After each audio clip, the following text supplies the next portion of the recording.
அஸ்ஸலாமு அலைக்கும் வரஹ்மத்துல்லாஹி தஆலா வபரகாத்துஹு. பிஸ்மில்லாஹிர் ரஹ்மானிர் ரஹீம். அனின் நுஅமான் பின் பஷீர் ரலியல்லாஹு அன்ஹுமா அனின் நபி ஸல்லல்லாஹு அலைஹி வஸல்லம் அன்னஹு قال இந்த துஆ ஹுவல் இபாதா சும்ம கரா உதுஊனி அஸ்தஜிபு லக்கும் ரவாஹு அபூ தாவூத வ திர்மிதி. அன்னலம் பெருமானார் ரசூலே கரீம் ஸல்லல்லாஹு அலைஹி வஸல்லம் அவர்கள் அருள்வாய் மறந்ததாக நுஅமான் பின் பஷீர் ரலியல்லாஹு அன்ஹு அவர்கள் அறிவிப்பு செய்கிறார்கள். நிச்சயமாக துஆ இருக்கிறதே அதுவே ஒரு வணக்கமாக இருக்கிறது என்று சொன்ன நாயகம் உதுஊனி அஸ்தஜிபு லக்கும் என்கின்ற வசனத்தை ஓதி காண்பித்தார். என்னிடத்திலே நீங்கள் துஆ செய்யுங்கள், உங்களுடைய துஆவை நான் ஏற்றுக்கொள்ளக்கூடியவனாக இருக்கிறேன் என்ற வசனத்தை ஓதி காட்டியதாக அபூ தாவூத் திர்மிதி ஹதீஸ் கிரந்தங்களிலே பதிவாகியிருக்கிறது. ஐவேளை நாம் தொழுகிறோமே அது எப்படி இபாதத்தோ, நோன்பு நோற்கிறோமே, ஹஜ் செய்கிறோமே, ஜக்காத் கொடுக்கிறோமே, இதெல்லாம் எப்படி இபாதத்தோ அதே போன்று இறைவனிடத்திலே கையேந்தி பிரார்த்திக்கின்றோமே அதையும் ஒரு இபாதத் என்கிறார்கள் நபிகள் நாயகம் ஸல்லல்லாஹு அலைஹி வஸல்லம். இபாதத்துக்குண்டான ஒரு மரியாதையை நாம் கொடுக்க வேண்டும். பல்வேறுபட்ட மனக்கவலைகள், மன உளைச்சல்கள், குடும்ப பிரச்சனைகள், வியாபாரத்திலே பல சங்கடங்கள், இவற்றுக்கெல்லாம் துஆ தான் ஒரு சிறந்த வடிகாலாக இருக்கிறது. அல்லாஹ்விடத்தில் நாம் கையேந்தி பிரார்த்திக்கிற போது நம்முடைய மனம் லேசாகி விடுகிறது, கனம் குறைந்து விடுகிறது. அதை ஒரு இபாதத்தாக கருதி ஒரு பூணிப்போடு பேணுதலோடு நாம் துஆ செய்ய வேண்டும். அதுதான் வேறொன்றும் இல்லை. ஏனோ தானோ இன்னும் நாம் துஆ செய்ய முடியாது. இபாதத்துக்குண்டான மதிப்பு மரியாதையை நாம் கேட்கிற துஆக்களுக்கு கொடுக்க வேண்டும். எவ்வளவு நேரம் நாம் அல்லாஹ்விடத்திலே கரம் ஏந்தி பிரார்த்தித்தாலும் அல்லாஹ் அதை பிரியப்படக்கூடியவனாக இருக்கிறான். சில கண்டிஷன்ஸ் இருக்கிறது, நாம் பல முறை கேள்விப்பட்டிருக்கிறோம். நம்முடைய துஆ அங்கீகரிக்கப்பட வேண்டுமென்றால் என்ன கண்டிஷன்? அபு சுலைமான் அல் ஃபதானி ரஹ்மஹுல்லா கூறுகிறார்கள், அல்லாஹ்விடத்தில் நீங்கள் ஒரு தேவையை கேட்பதாக இருந்தால் நபி ஸல்லல்லாஹு அலைஹி வஸல்லம் அவர்கள் மீது முதலிலே ஸலவாத்து சொல்லிக் கொள்ளுங்கள். அது எந்த தேவையாக இருந்தாலும் சரி. ஸலவாத்து சொல்லிய கையோடு எவ்வளோ நேரம் நீங்கள் துஆ கேட்கிறீர்களோ துஆக்களை நிறைவு செய்கிற போதும் ஸலவாத்து சொல்லி நீங்கள் நிறைவு செய்யுங்கள். நிச்சயமாக அல்லாஹ் ரப்பல் ஆலமீன் அந்த ஸலவாத்துகளை ஏற்கக்கூடியவன் மட்டுமன்று வஹுவ அக்ரமு மின் எதுவ மா பைனஹுமா, இரண்டு ஸலாத்களுக்கு மத்தியில் நாம் கேட்ட அந்த துஆக்களை அல்லாஹ் ஏற்பதற்கு மிக தயானம் படைத்தவனாக இருக்கிறான் என்று அபு சுலைமான் அல் ஃபதானி ரஹ்மத்துல்லாஹி அலைஹி அவர்கள் கூறுவார். ஸலவாத்தினுடைய ஒரு மகிமை. ஸலவாத்துகள் போதாமல் நாம் துஆ கேட்கக்கூடாது. இது போன்ற பல கண்டிஷன்ஸ் நாம் மனமுருகி கேட்க வேண்டும், உளமுருகி கேட்க வேண்டும் என்பதையெல்லாம் நேற்று துஆவினுடைய பாடத்திலே ஓதினோம். இன்றைக்கு நாம் சொல்ல வருகின்ற விஷயங்கள் என்னவென்று கேட்டால், துஆவுக்குண்டான ஒரு மதிப்பு மரியாதையை நாம் கொடுத்து கேட்க வேண்டும். அலட்சியமாக நாம் கேட்கக்கூடாது. அவசரமாக கேட்டுவிட்டு நாம் புறப்பட்டு போகக்கூடாது.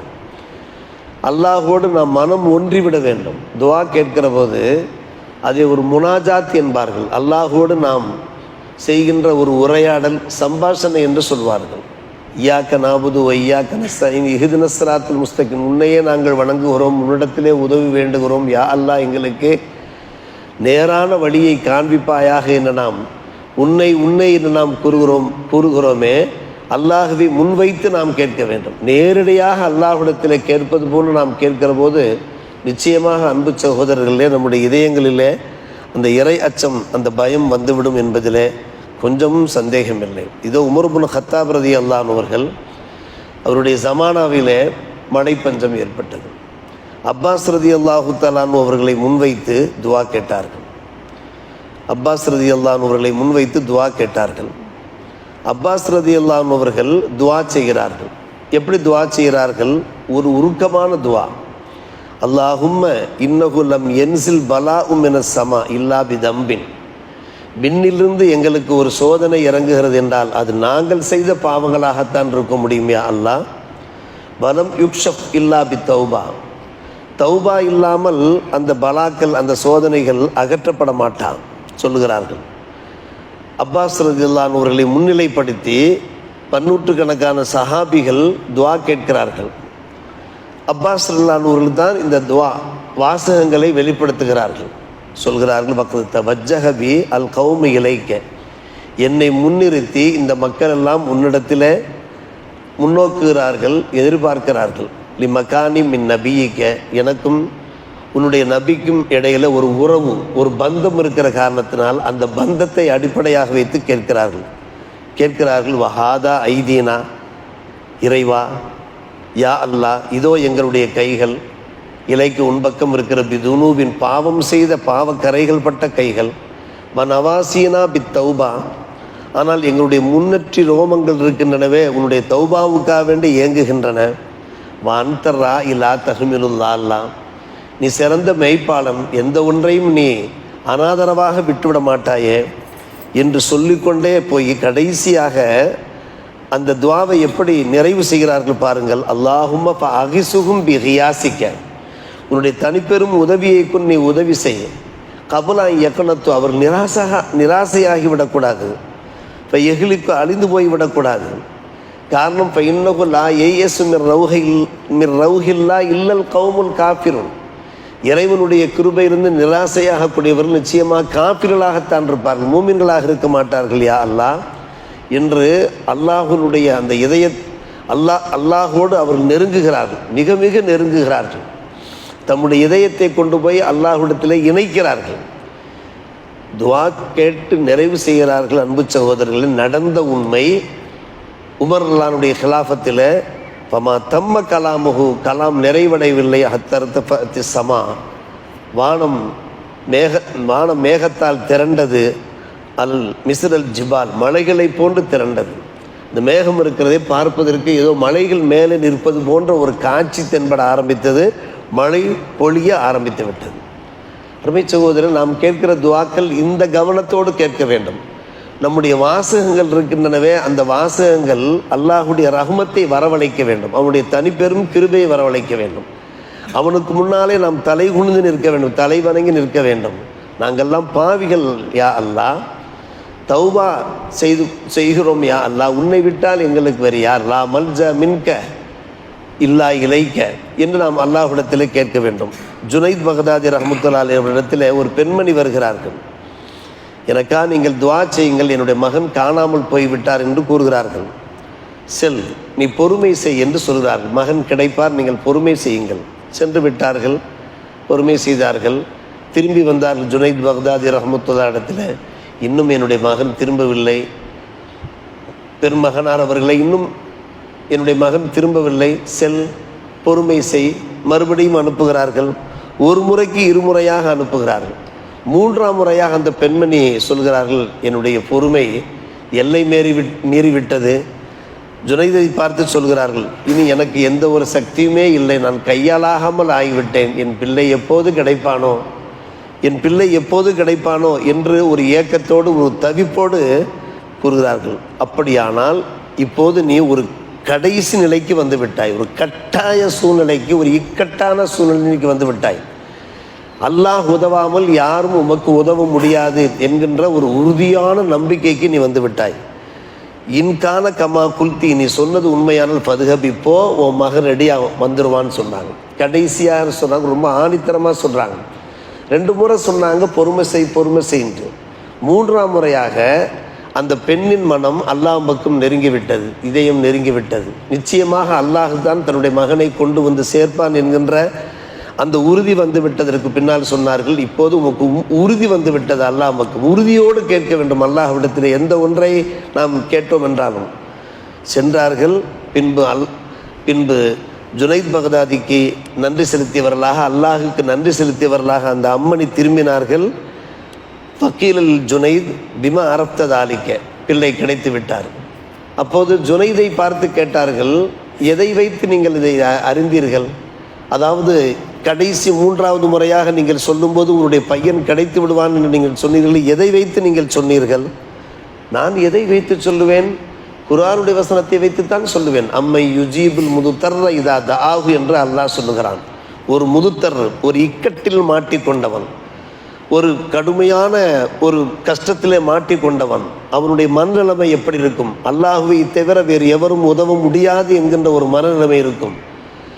அவனை பற்றித்தான் அல்லாஹ் சொல்கிறான். அவன் துவா கேட்கிற போது அல்லாஹ் ஜவாப் சொல்லாமல் இருப்பானா என்று அல்லாஹுவே கேட்கிறான். முதுத்தரான நிலைமையில சாதாரணமாக கேட்பதற்கும் நாம் மிகவும் கடைசி நிலைமைக்கு போய் கையாளாக நிலைமைக்கு போய் இனி வேறு வழியே இல்லை, கதியே இல்லை அல்லாஹ்வை தவிர என்கின்ற மனநிலைமைக்கு தள்ளப்பட்ட பின்பு நாம் கேட்கிற போது அல்லாஹ் ஜவாப் சொல்லாமல் இருப்பானா? அந்த வசனம் அதைத்தான் கூறுகிறது. அம்மை யுஜீபுல் முதுத்தர்ற. இதோ சிறு பிள்ளைகள் வந்திருக்கிறார்கள். சில விஷயங்கள் இங்கே நமக்கு கவனத்தில் காணப்படுகிறது. பிள்ளைகளை வைத்து துவா கேட்கிற போது அந்த துவாவுக்கு தனி மதிப்பு இருக்கிறது. காரணம், அவர்கள் பாவம் அறியாதவர்கள்.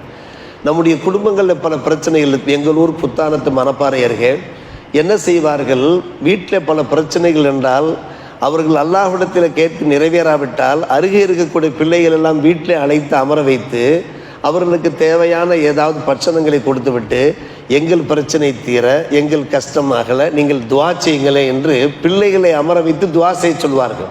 அந்த துவா உடனே நிறைவேறிவிடும்.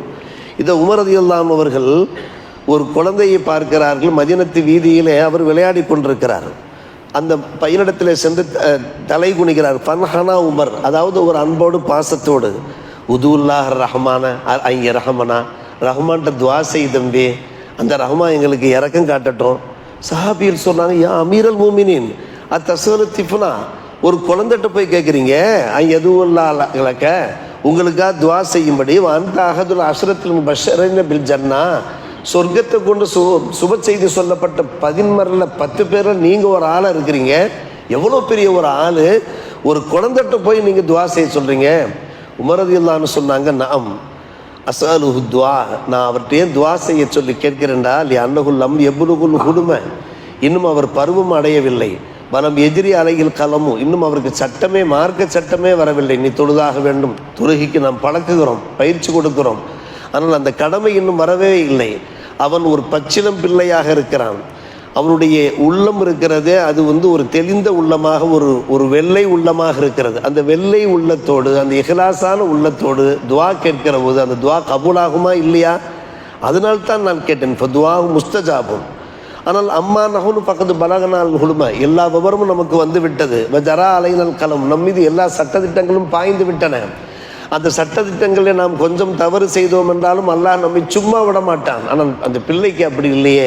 அதனால தான் அந்த குழந்தை துவா கேட்டால் துவா கபூலாகும் என்று தான் அந்த திஃப்ரிடத்தில் கேட்டேன் ஒரு ஹலீஃபா கூறுகிறார்கள். என்றால் பிள்ளைகளை பார்க்கிற போது நாம் சொல்ல வேண்டும், பிள்ளைகளே, அவர்களை சாதாரணமாக நாம் எடைபட்டு விடக்கூடாது. அவருடைய மனசு இருக்கிறதே ஒரு பரிசுத்தமான மனசாக இருக்கும். நீங்கள் உங்களுக்காகவும் துவா செய்யுங்கள், உங்களுடைய பெற்றோர் உற்றாருக்காக துவா செய்யுங்கள், எங்களுக்காகவும் துவா செய்யுங்கள் என்று அந்த பிள்ளைகளுக்கு நம்முடைய வீட்டில் துவாவை கற்றுக் கொடுத்து அந்த பிள்ளைகள் துவா செய்ய நாம் ஆமீன் சொன்னோம் என்றால் அந்த ஆமீனுக்கு தனி பவர் இருக்கிறது என்பது போன்ற பல விஷயங்கள் நினைவில் கொள்வோம். அல்லாஹ் ரப்பல் நல்ல புரிவானாக. வாஹிர் தாவான் அல்ஹம்துலில்லாஹி ரப்பில் ஆலமீன்.